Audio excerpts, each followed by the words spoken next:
চিত্রে এবিসি একটি ত্রিভুজ এবং AB equals to BC equals to CA, এই ত্রিভুজের কোণ বি এর সম্পূরক কোণের মান কত?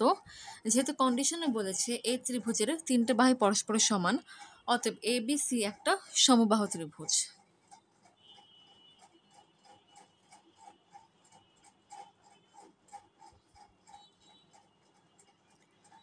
সমবাহু ত্রিভুজের বৈশিষ্ট্য হচ্ছে তার প্রতিটা কোণই 60 ডিগ্রি করে হয়, অর্থাৎ এই কোণটা 60 ডিগ্রি, এই কোণটা 60 ডিগ্রি এবং এই কোণের মানও 60 ডিগ্রি হবে, কারণ যেহেতু এটা একটা সমবাহু ত্রিভুজ।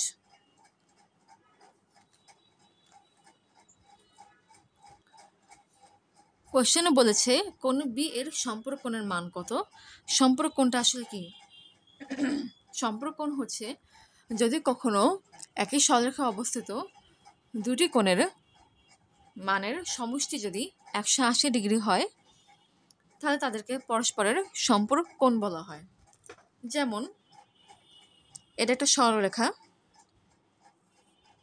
এখানে দুটো কোণ উৎপন্ন হলো, এই কোণের মান ধরলাম 150 ডিগ্রি এবং এই কোণের মান 30 ডিগ্রি।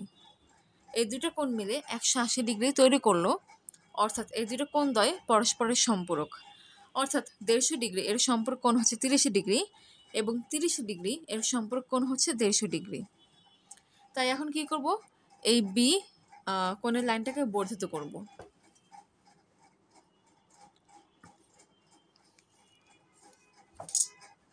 খেয়াল করো এই সম্পূর্ণ কোণ হচ্ছে 180 ডিগ্রি, কারণ যেহেতু এটা একটা সরলরেখা যার এতটুকু কোণের মান হচ্ছে 60 ডিগ্রি, তাহলে এতটুকু কোণের মান হবে 180 ডিগ্রি মাইনাস 60 ডিগ্রি সমান সমান 120 ডিগ্রি। তাহলে কোণ বি এর সম্পূরক কোণের মান হচ্ছে 120 ডিগ্রি। এটাই অ্যান্সার।